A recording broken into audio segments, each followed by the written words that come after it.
quieta, porque ellos le están buscando, los ejércitos a ustedes. Uma mensagem em espanhol, gravada pela avó de 4 crianças indígenas, ecoou por dias na Amazônia colombiana. A mensagem foi repetida em Witoto, a etnia da família.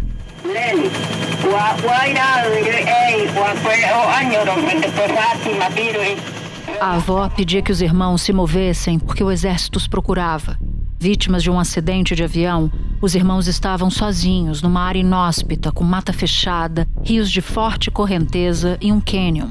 O monomotor saiu de uma cidade chamada Araraquara e viajava com destino a San José del Guaviare. No dia 1º de maio, o piloto chegou a emitir um alerta de falha no motor pouco antes da queda. 15 dias depois do acidente, indígenas encontraram os destroços do avião e os corpos de 3 adultos, incluindo a mãe das crianças. Mas o mistério sobre o destino delas continuava e angustiava um país inteiro. Nos dias seguintes, pistas foram surgindo aos poucos. Entre os objetos encontrados pelos resgatistas estão fraldas, a tampa de uma mamadeira, uma tesoura, a mamadeira, um maracujá mordido e a 5 quilômetros da cena do acidente, pegadas de criança. Uma pegada pequena. A pegada ao lado é a de um soldado que participa das buscas e chegou ao local. As buscas envolveram indígenas voluntários, mais de 100 militares e dezenas de cães farejadores. Uma operação batizada com o nome de Esperança. As fotos comprovaram a notícia que a Colômbia tanto esperava. Os 4 irmãos de 13, 9, 4 e 1 ano estão vivos. Foram indígenas da comunidade Murui, os primeiros a encontrar as crianças no meio da mata. Los más valientes fueron nuestros 4 menores. Quiero abrazar a mis nietos, todos los 4. Da redação do G1, eu sou Natuzaneri e o assunto hoje é o impressionante resgate de 4 crianças na Amazônia colombiana. Um episódio para entender como os 4 irmãos sobreviveram em condições totalmente hostis por 40 dias e o que a história deles revela sobre a situação política do país. Eu falo com Carlos Delanoy, enviado especial da Globo Colômbia, que fala comigo da frente do hospital onde as crianças estão internadas. E converso também com Tiago Vidal, diretor de análise política para a América Latina da consultoria Prospectiva. Quarta-feira, 14 de junho. Lanoy, em primeiro lugar eu quero saber onde é que você está exatamente neste momento e te perguntar o que todo mundo quer saber. Como é que essas crianças manejaram para sobreviver num lugar tão hostil e por tanto tempo? Oi, Natuza. Olha, a gente está aqui em frente ao Hospital Militar Central de Bogotá e as crianças estão internadas já há quase 5 dias. As 4 crianças estão sendo atendidas nesse momento na pediatria. O hospital divulgou uma nota dizendo que elas estão melhorando pouco a pouco e estão sendo acompanhadas por uma equipe multidisciplinar, porque é uma preocupação com a saúde física e mental dessas crianças que ficaram 40 dias na selva. As crianças foram resgatadas da mata de helicóptero até a cidade de San José del Guaviare. Elas estavam desnutridas, desidratadas e com picadas de insetos. Ainda de madrugada, elas embarcaram para a capital Bogotá num avião-ambulância da Força Aérea Colombiana com o pai e um dos avós. Durante a viagem, pediatras deram os primeiros cuidados médicos. Várias ambulâncias já estavam esperando no aeroporto. As crianças foram retiradas de maca do avião e levadas ao hospital militar. Esses 40 dias foram muito difíceis para as crianças, mas elas sobreviveram, de acordo com relatos de familiares, militares, indígenas, graças ao conhecimento que elas tinham da floresta. Então, elas conseguiram sobreviver, mesmo com chuvas torrenciais, de 16 horas por dia, mesmo tendo apenas 3 quilos de farinha no início dessa odisseia e depois sobreviveram graças às frutas que encontraram no caminho. Mas é claro que os desafios eram muitos. A floresta tem predadores, tem animais, tem insetos, é uma situação muito difícil. E a Colômbia se pergunta como foi possível.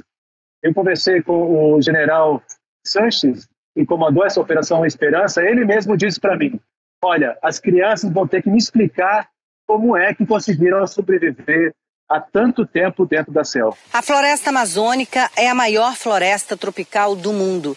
Tem uma área de aproximadamente 6.700.000 quilômetros quadrados. Cobre boa parte do território brasileiro e também de países vizinhos, como o Peru e a Colômbia, onde as crianças estavam. A área onde elas foram encontradas é de selva com árvores um pouco mais baixas, mas assim como na Amazônia brasileira, tem mata densa, fechada e de difícil acesso. Além disso, a condição climática é muito parecida com a nossa, quente e úmida. Chove bastante.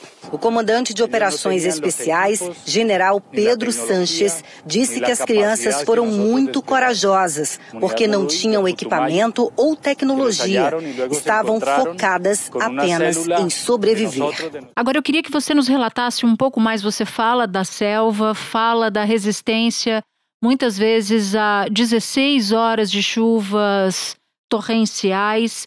Fala um pouquinho mais para a nossa audiência aqui do Brasil, que cenário inóspito é esse? Assim, o que elas encontraram para além disso, que justifica inclusive a surpresa do general quando sabe que elas tinham sido encontradas vivas depois de 40 dias?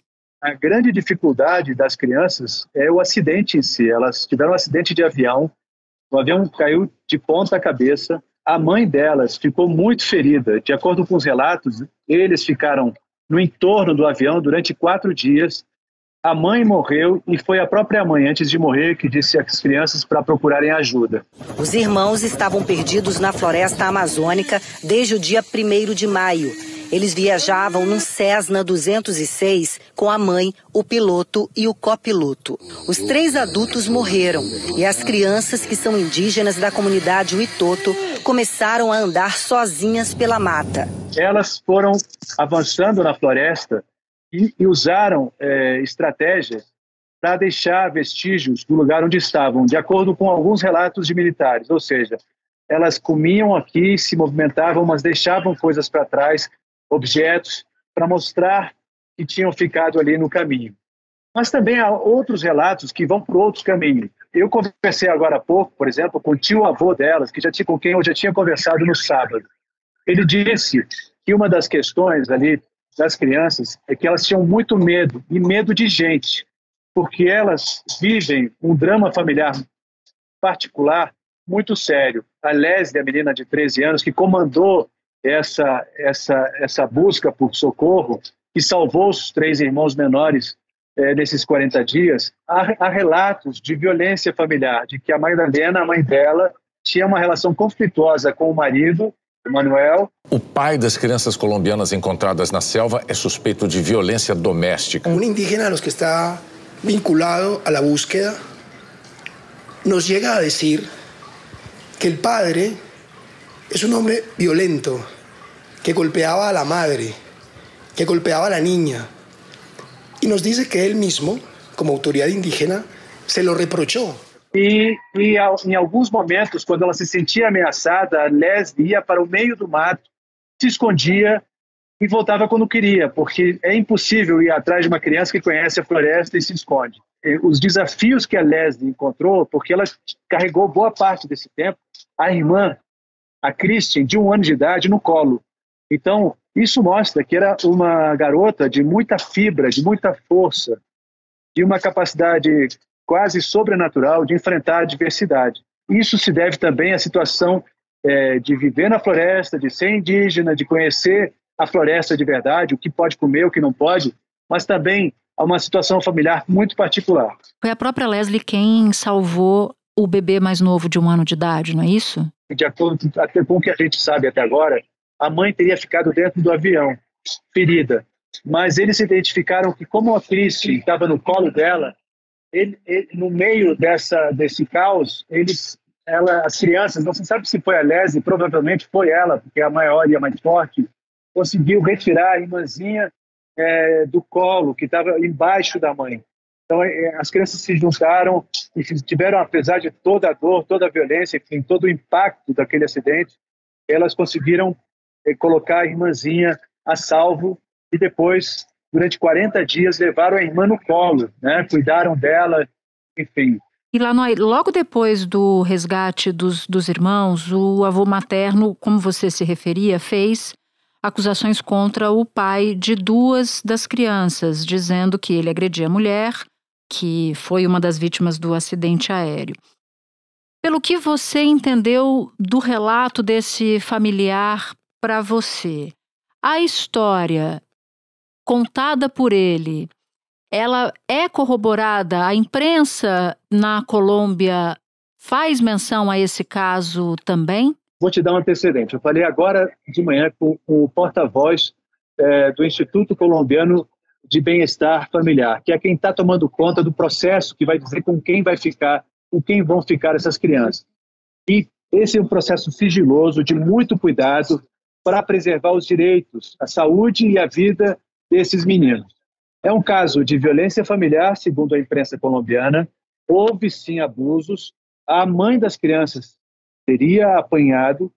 A Leslie, o que aconteceu com a menina não se sabe ao certo, mas como a gente sabe, em casos como esse, a prioridade é preservar as crianças ao máximo. Detalhes dessa história vão ser analisados. O pai vai ser chamado a prestar depoimento, segundo a imprensa colombiana, mas o mais provável é que isso seja usado, todo esse antecedente seja utilizado para decidir com quem vão ficar as crianças. Mas aí tem um outro drama. As 2 crianças mais velhas são filhas de um pai que jamais assumiu a paternidade. Então, também é uma preocupação da família, da Madalena, da mãe que morreu no acidente, de ficar com as crianças, com a guarda das crianças, das 4. Embora esse caso tenha recebido uma atenção pública tão grande, que é impossível preservar as crianças como deveria, não é? Porque elas também representam uma força, representam uma união da Colômbia, representam a capacidade de sobrevivência. É uma história que está acima, muitas vezes, de coisas que são muito importantes. E a gente está falando potencialmente de 3 camadas de tragédia, né? Uma tragédia que é familiar, de potencial violência, uma tragédia que é a tragédia do acidente e uma terceira que é o destino, o futuro dessas 4 crianças a partir de agora. Mas em um momento da sua fala me chamou a atenção e eu queria explorar um pouco mais. Você fala do resgate que, de certa forma, acabou engajando um país inteiro. Como é que a história do resgate, que é um resgate milagroso, a gente pode chamar assim, acabou unindo um país dividido há décadas por conflitos armados? Acho que tem uma história por trás dessa, né? Eu queria que você nos contasse. Eu conversei com vários jornalistas, colegas colombianos, né, sobre o que significou esse resgate em termos de história, de política, né, para o país. Já se escreveu e se falou bastante sobre isso. A relação entre indígenas e militares não é uma relação fácil, é uma relação traumática. Historicamente, que tem muita violência, principalmente de militares contra indígenas e de indígenas também contra militares. Houve uma história chamada Os Falsos Positivos, em que indígenas eram acusados de pertencer à guerrilha e, na verdade, depois, com investigações, se descobriu que esses indígenas não tinham envolvimento com a guerrilha, mas eles apareciam mortos e armados e usando trajes de guerrilheiros como se guerrilheiros fossem. Então, esse caso dos falsos positivos é um dos traumas dessa relação entre indígenas e militares. A outra questão é a luta por terra, e sempre que os indígenas lutaram por essas terras, fizeram manifestações, a força que era enviada para segurar essas manifestações era a força militar. É preciso entender que essa busca pelas crianças conseguiu botar lado a lado militares e indígenas, né? O Álvaro Cardona, produtor que trabalhou comigo, que é um investigador dessa história desde o primeiro momento, ele relata isso, o choque dele e de muitos colegas, muitos colombianos, que ficam surpresos ao ver essa relação de militares com indígenas no meio da floresta. A Colômbia organizou uma mega operação de buscas chamada de Esperança, que teve a participação de 120 militares do Comando das Forças Especiais, 73 indígenas e o pai das crianças. E não é apenas a busca física, mas também as reuniões espirituais, a questão dos militares entenderem as tradições indígenas. Então, tudo isso tem uma transcendência, né, que vai além do resultado dessa tragédia ou dessa história que a gente está contando aqui. E que pode ter desdobramentos políticos, enfim, para frente, quem sabe. Que tipo de desdobramentos são falados aí como possíveis desdobramentos? O que a imprensa daí aborda a respeito disso? O que se fala hoje é que talvez a história da Leslie e dos seus irmãos perdidos durante 40 dias na floresta, ela represente para a Colômbia algo muito maior, que é uma aproximação entre as partes que lutaram nesse conflito histórico de décadas que abalou o país inteiro. E Lanoy, antes de terminar, eu queria te perguntar do seu ponto de vista, do ponto de vista do jornalista que sai do seu país, vai para um outro país contar uma história tão impressionante. Qual foi o sentimento que mais te marcou ou que está te marcando nessa cobertura? Eu acho que é impossível não ficar emocionado, né, quando a gente pensa que uma adolescente de 13 anos, a Leslie, né, e 3 irmãos de 9, de 4 e de 1 ano de idade conseguiram sobreviver a uma história como essa, né? Depois de uma tragédia, de perderem a mãe num acidente aéreo, elas sobreviveram às piores condições que a gente possa imaginar. Eu acho que é uma história que quando a gente, como jornalista, para ver os detalhes, ela ensina demais, né? Que o grande barato do jornalismo é que tudo que a gente conhece é muito interessante, mas o melhor de tudo são as coisas que a gente passa a conhecer a cada reportagem, né? A gente a perceber essa força de crianças, né? É uma lição para a gente, para os nossos filhos, para a vida, né? Como lição de vida, né? Esse amor pela vida, essa luta pela sobrevivência, essa compreensão de que o ser humano é algo maravilhoso, né? Que a gente às vezes perde essa referência num dia a dia banal, numa rotina a qual a gente não dá importância, né? Então, às vezes a tragédia ou uma história, uma odisseia como essa serve para a gente abrir os olhos, né? Para essa vida que está aqui, né? Que a gente vive 24 horas por dia, 7 dias por semana e que sempre surpreende a gente. Lanoy, eu não tenho nem palavras para agradecer. Eu sei que você está numa baita correria aí. Sei que você está, como nos disse, na frente do hospital onde estão as crianças. E sei também que essa é uma cobertura difícil. Então eu te agradeço demais por ter achado um tempinho para falar com a gente. Natuza, muito obrigado pela oportunidade. De fato é uma correria. A gente está saindo daqui para fazer uma entrevista com um jornalista que participou dessa cobertura lá das buscas na selva, mas é muito importante parar para conversar. Muito obrigado, viu? Espera um pouquinho que eu já volto para falar com o Thiago Vidal. Thiago, o companheiro da mãe das crianças relatou sofrer ameaças de uma guerrilha dissidente das Farc. Explicando para uma pessoa que não acompanha a situação no país, como é essa relação entre guerrilhas e indígenas na região? A Colômbia tem um histórico já bastante longo, Natuza, de envolvimento dessas guerrilhas e de grupos narcotraficantes com as comunidades agrícolas, as comunidades interioranas do país. E ao longo do tempo também foram surgindo os grupos paramilitares que foram grupos, de certa maneira, estimulados pelo próprio Estado colombiano para tentar conter os narcos e as próprias guerrilhas, né? E esses grupos, como as guerrilhas de maneira geral e os grupos narcos também se situavam principalmente no interior do país, quem acabou sendo sobretudo prejudicado foram as comunidades agrícolas, né, as comunidades rurais e os indígenas.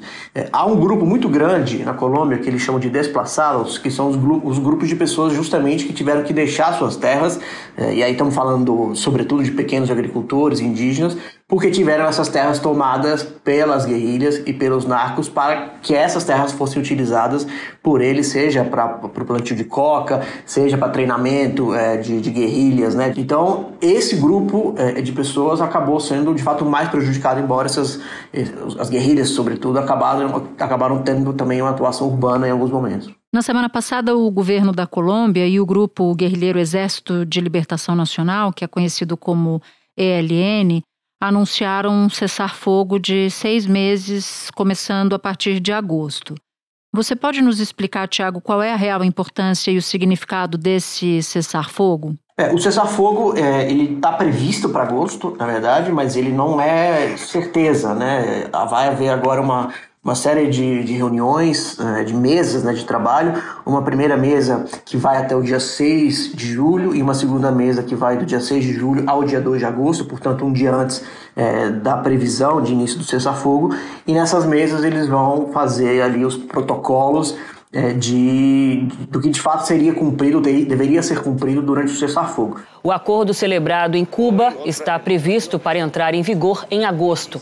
O presidente colombiano, Gustavo Petro, espera que as negociações avancem até maio de 2025 e coloquem fim a um conflito de décadas no país. O presidente Lula parabenizou o acordo, disse ser um passo fundamental na construção da paz para os povos latino-americanos. Que não é uma coisa trivial, Natuza, porque o que a gente tem visto por meio do nosso pessoal lá na Colômbia, do nosso escritório, é que, na verdade, o cessar-fogo ele é importante, mas ele não é completo, né? As lideranças do LN, por exemplo, têm dito, bom, tudo bem, a gente não vai partir para a violência, né? A gente não vai matar, etc. Mas a gente se permite, durante esse cessar-fogo, sequestrar, por exemplo, né? Então, enfim, é um cessar-fogo um pouco genérico, né? E é justamente os limites desse cessar-fogo que serão discutidos nesses próximos 2 meses para que se saiba exatamente o que ambas as partes, o governo nacional e o LN, poderão ou não fazer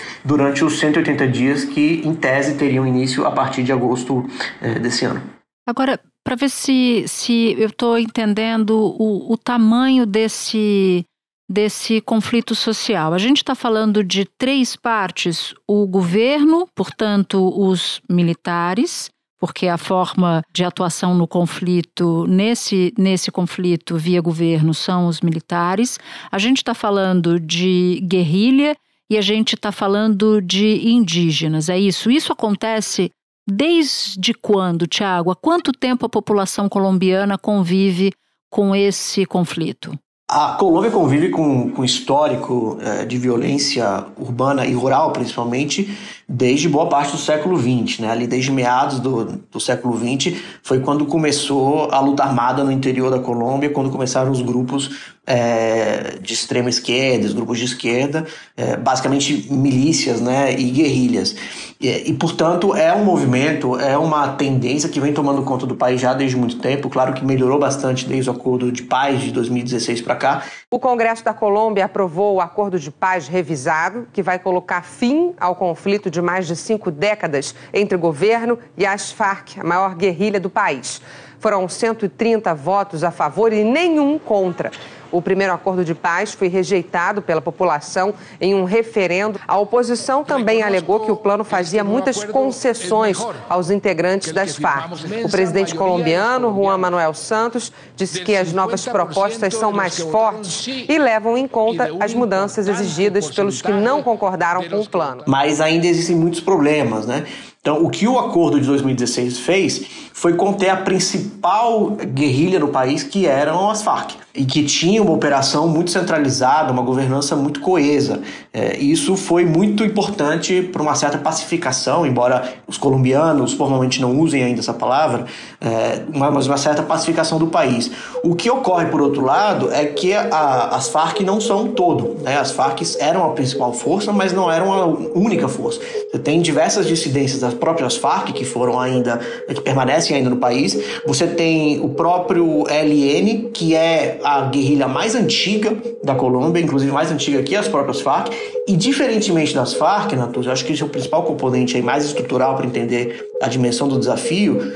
Enquanto as Farc tinham uma governança e uma cadeia de comando relativamente centralizada e bem hierarquizada, o LN são basicamente um conjunto de células, né, que respondem a um grupo que no final se chama LN, mas são várias células que se espalham por todo o país. Então, embora exista hoje uma liderança que esteja negociando em nome do LN com o governo nacional, vários outros grupos não necessariamente estão de acordo com o que sai das mesas de negociação. Então, o desafio do Petro, eu arrisco que é até um pouco maior do que o do Santos, o ex-presidente que negociou o acordo de paz, justamente porque não há garantias formais de que o que vier a ser acordado entre o governo e a liderança que está representando o ELN será de fato cumprido pelas demais células do Exército de Libertação Nacional, potencialmente gerando aí novas células de guerrilhas pelo país. Ou seja, você negocia com um grupo, mas o outro não está sentado à mesa. Então o problema na prática não é resolvido, mesmo na hipótese de o cessar-fogo começar em agosto. Exatamente. Então o cessar-fogo, digamos que ele vai ser um primeiro grande teste de até que ponto há uma certa unidade, há uma certa coesão dentro do Exército de Libertação Nacional para que, de fato, um futuro acordo mais amplo, né, um acordo de paz, de fato, nos moldes do acordo que foi feito ali pelas Farc, também consiga ganhar força no futuro, no médio prazo. No caso do ELN, aí entra bastante a questão da Venezuela, né? O ELN, embora seja um conjunto de células que operam por todo o país, ele opera sobretudo na fronteira da Venezuela com a Colômbia. E parte desse grupo opera dentro da Venezuela e disse que há uma ligação informal entre membros desse grupo, lideranças desse grupo e membros do gabinete do Nicolás Maduro. Daí a relevância dessa aproximação diplomática que houve recentemente entre o Petro e o Maduro. Ou seja, não tem uma questão só ideológica, uma questão só econômica. Há uma questão também de segurança nacional, digamos assim, de segurança pública. Porque sem o apoio do governo Maduro, dificilmente o Petro vai conseguir conversar com todas as células ou com as principais células do ELN, que são justamente na Colômbia, mas também em muitas áreas da Venezuela. E só para contextualizar, você citou o presidente Petro, o Gustavo Petro. Ele é o primeiro presidente de esquerda da Colômbia, foi eleito com uma margem super apertada e sofre fortes acusações. Então, só para contextualizar isso que você nos explica da necessidade de pactuar com o governo venezuelano.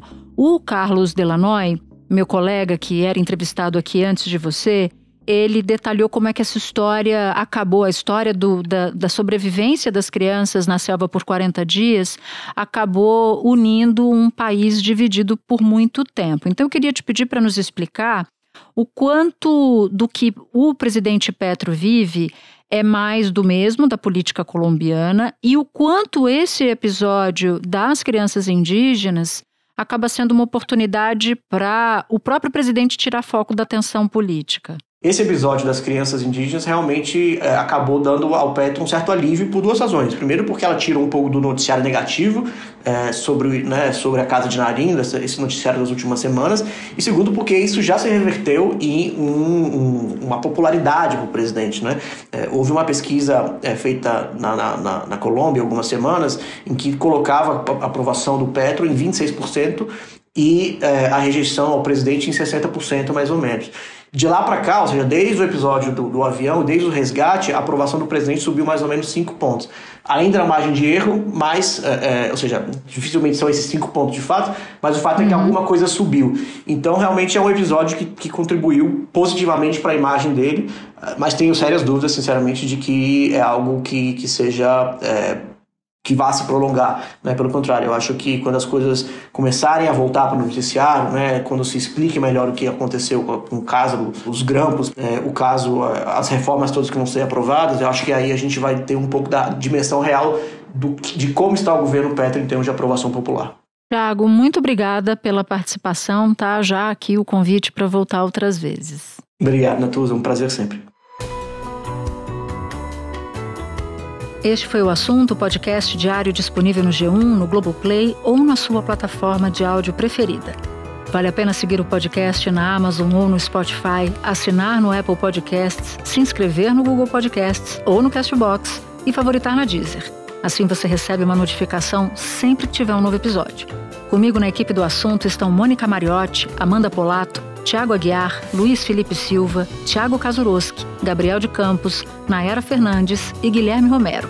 Eu sou Natuza Neri e fico por aqui. Até o próximo assunto.